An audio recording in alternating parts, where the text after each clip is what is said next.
I was born into what you might call unusual circumstances. My parents, Sarah and Michael Thompson, were well into their 40s when I came into this world, a miracle they never expected. They already had my brother James, who they'd adopted when he was 3 years old, about 6 years before I was born. Mom used to tell me the story of how they found James at the local orphanage. After years of failed attempts to conceive, they had decided to open their hearts to a child who needed a home. The moment they saw James, with his mop of brown curls and shy smile, they knew he was meant to be their son. They gave him everything they could: love, attention, the best education they could afford. He was their whole world. Then I happened. The doctors couldn't believe it, Mom would say, her eyes tearing up every time she told the story. They kept running tests, because they thought there must be some mistake. But there you were, growing strong and healthy inside me. I came into the world on a rainy April morning, a healthy 7-pound baby girl they named Chelsea.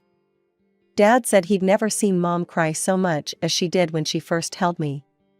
They were overjoyed to have a daughter, especially one they'd thought impossible. But James was a different story.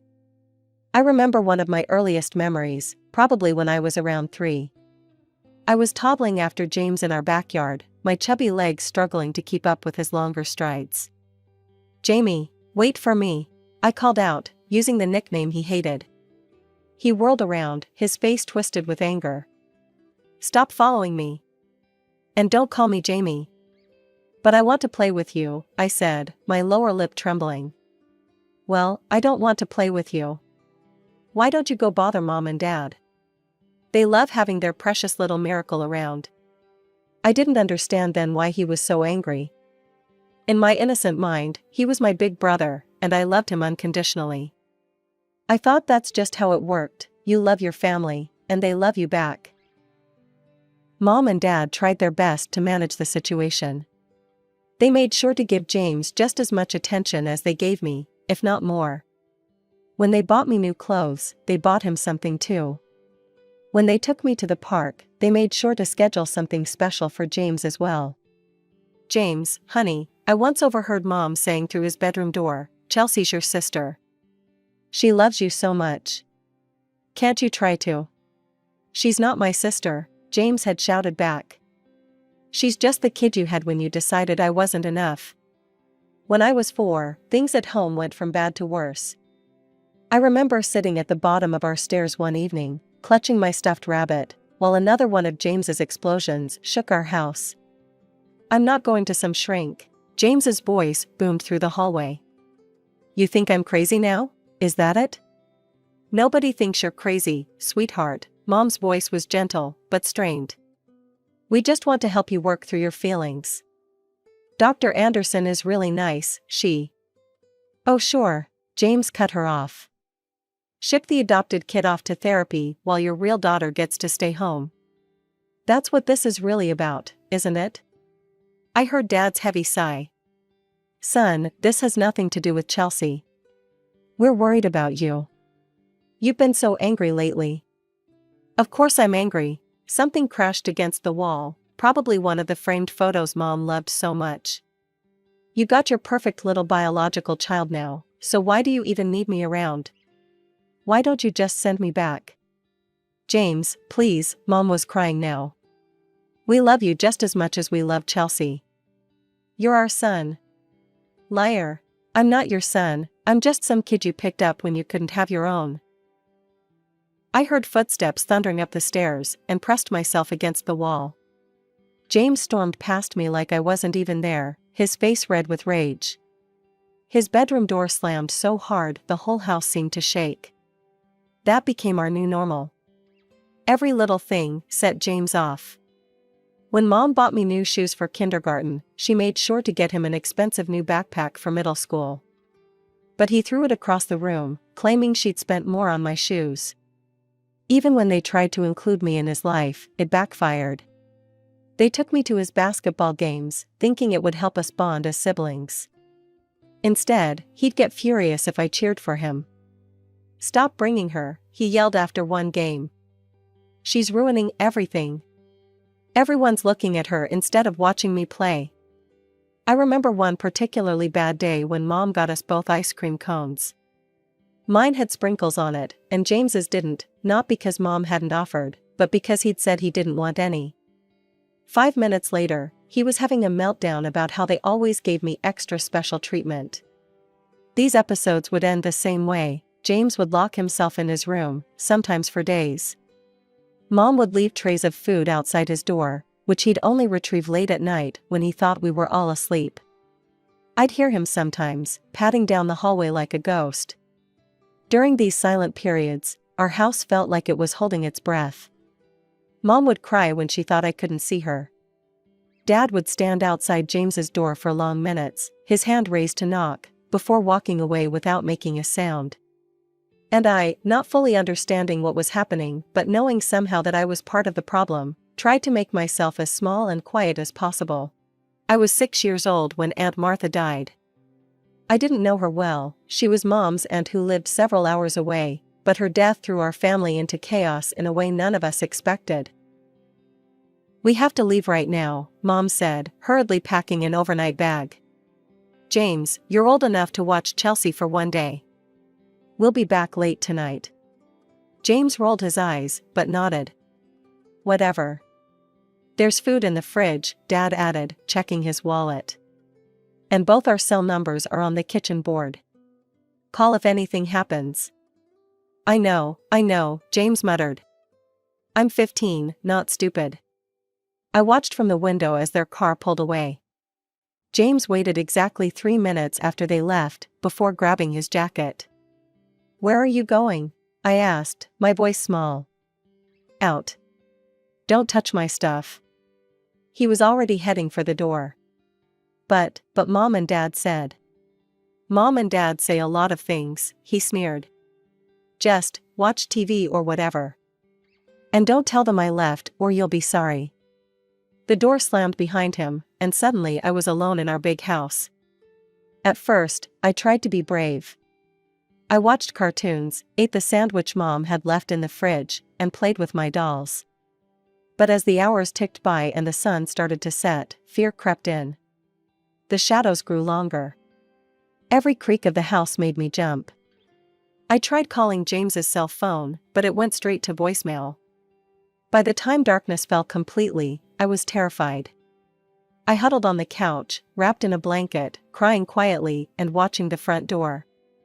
It was almost midnight when I heard our parents' car in the driveway. I ran to the door, tears streaming down my face.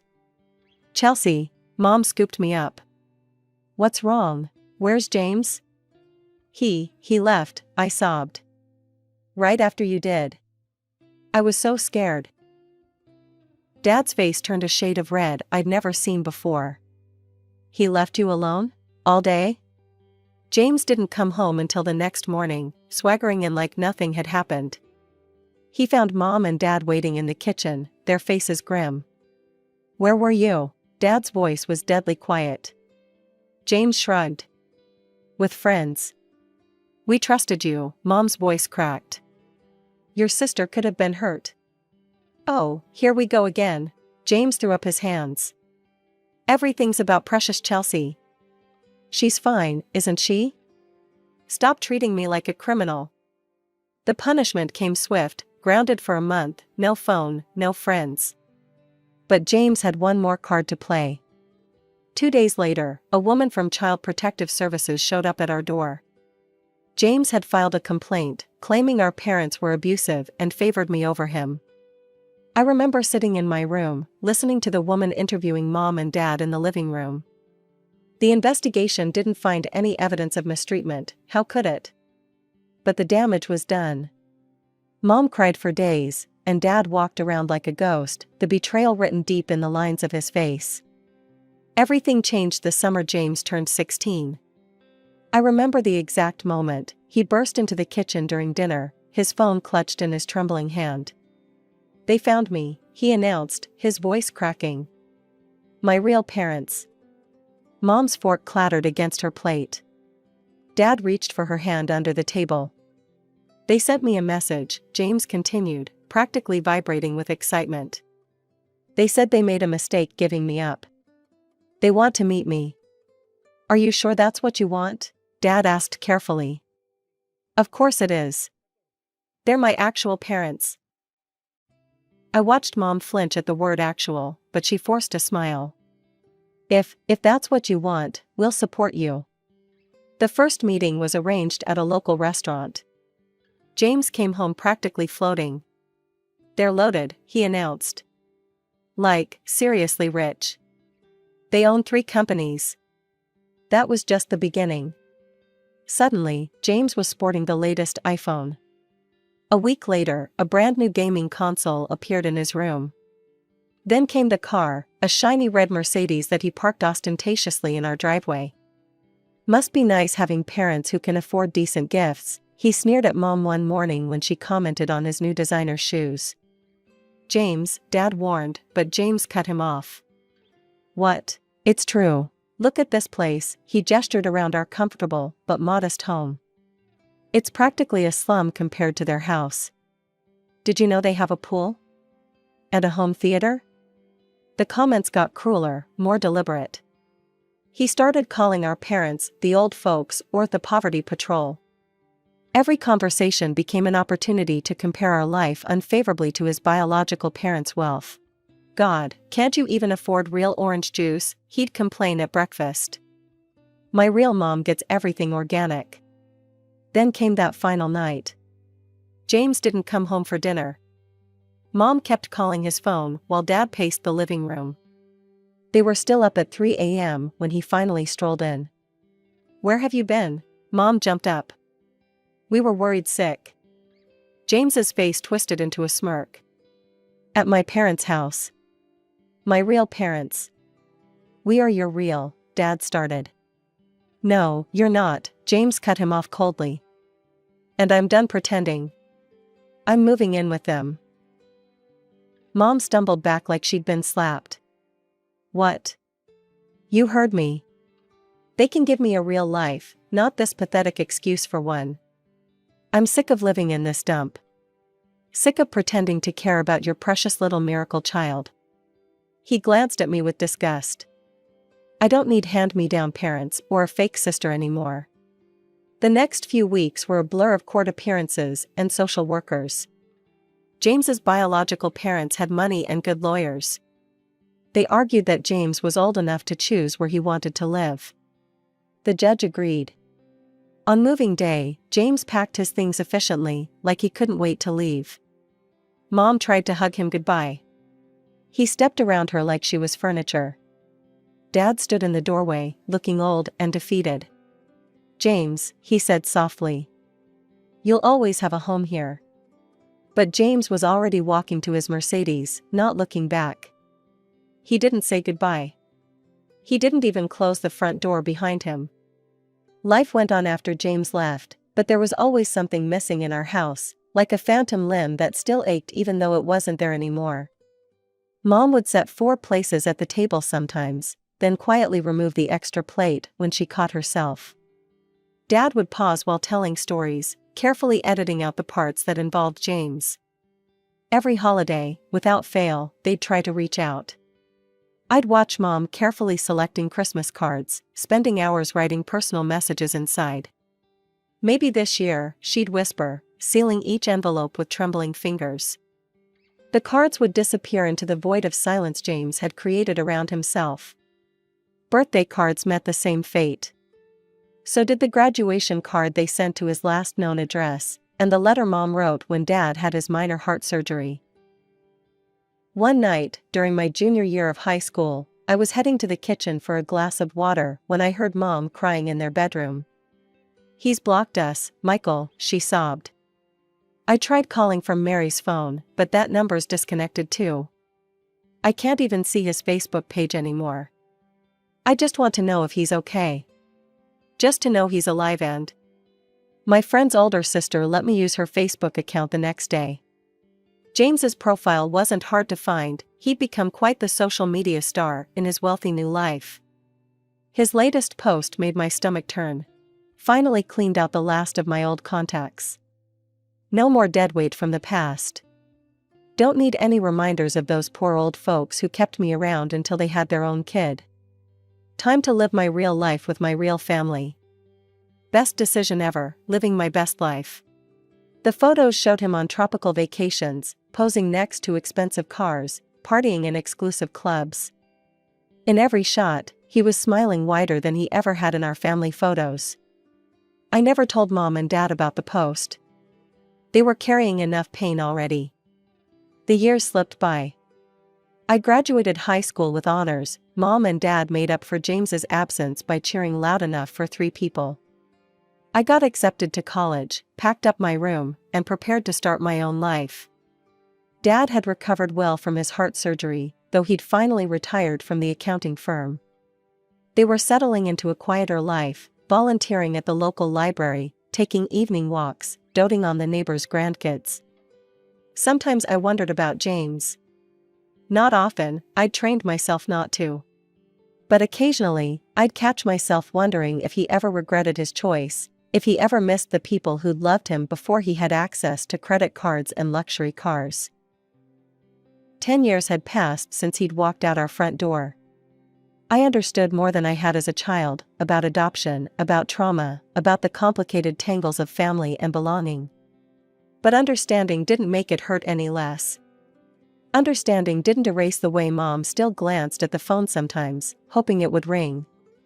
Understanding didn't fill the silence in our family albums where James's teenage years should have been. That terrible call came during my economics lecture. An unknown number. I almost didn't answer. Is this Chelsea Thompson? Yes? This is Officer Martinez from the County Police Department. I'm very sorry to inform you. The rest became a blur of words I didn't want to hear. Car accident. Instant. No pain. Need you to identify. I don't remember leaving the lecture hall. I don't remember driving to the hospital. I just remember standing in that cold, fluorescent-lit room, looking at the 2 sheets, and thinking, they can't be under there. They're supposed to pick me up for dinner this weekend. The next few days passed in a fog of paperwork and phone calls. I took a leave from college. There were so many decisions to make, so many details to handle. The funeral home wanted to know about flowers. The cemetery needed plots chosen. People kept bringing casseroles I couldn't eat. The day of the funeral dawned bright and clear, the kind of autumn morning Mom loved best. The church filled with familiar faces, neighbors, Dad's colleagues, Mom's library friends. I sat alone in the front pew, staring at the 2 caskets covered in white lilies. Then I heard the murmurs. I turned and saw him striding down the aisle, James. For a moment, my heart lifted. He'd come. After all these years, he'd come to say goodbye. But he wasn't alone. A man in an expensive suit followed close behind him, carrying a leather briefcase. "Hello, Chelsea," James said, his voice carrying none of the grief appropriate for the occasion. "Sorry about the old folks." I stared at him, unable to process his casual tone. You came." "Well, yeah." He gestured to the man beside him. "This is Mr. Patterson, my lawyer." "Well, technically my parents' lawyer, my real parents, I mean. They thought I should have proper representation for the inheritance discussion." The word hit me like a physical blow. Inheritance? Obviously, he straightened his designer tie. I may have moved on, but legally, I was their son for 13 years. That entitles me to a share. "They're not even in the ground yet," I whispered, horrified. He shrugged. "Just being efficient. I've got a new business venture that could really use some capital. This inheritance could help with that." The service began. James sat a few pews behind me, and throughout the eulogies, the prayers, the final hymns, I could hear the soft tapping of his phone.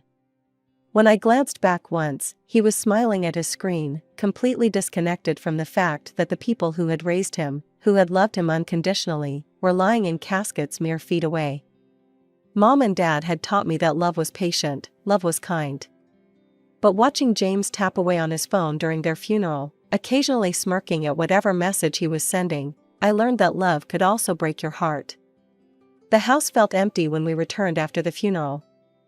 Mr. Collins, the family notary who'd known us for years, sat up at the dining room table, the same table where we'd eaten countless family dinners, where Mom had helped with my homework, where Dad had done the crossword every Sunday morning. James sprawled in Mom's favorite chair, his lawyer Mr. Patterson sitting properly beside him. I chose Dad's old spot, my fingers tracing the worn edge of the table. "Shall we begin?" Mr. Collins adjusted his glasses. His voice was gentle, probably noting my red-rimmed eyes. He pulled out the document, Mom and Dad's last will and testament, dated just 2 months before the accident. As he read, I could almost hear their voices in the formal legal language. "Hereby bequeath our entire estate, including our residential property at 1247 Maple Street and all financial assets, currently valued at approximately $200,000, to our daughter, Chelsea Marie Thompson." "What?" James shot forward in his chair. "That's it? What about me?" Mr. Collins looked up. "The will is quite clear. Miss Thompson is the sole heir." "This is bullshit." James turned to his lawyer. "They can't do this. I was their son." Mr. Patterson reviewed the document carefully, his frown deepening. "The will appears to be properly executed.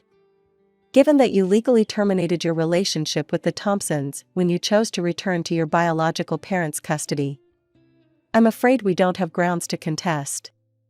James's face turned purple.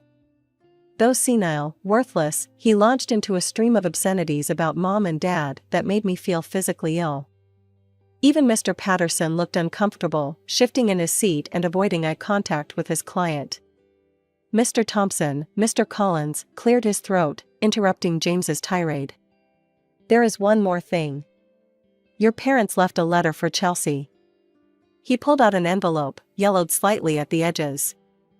I couldn't bear to read it myself, seeing their handwriting would break me all over again. "Would you?" My voice cracked. "Would you read it for me?" Mr. Collins nodded, breaking the seal. "Dearest Chelsea, if you're reading this, we're no longer with you, and for that, we're so sorry. We know you're strong, you've always been our rock, especially after James left.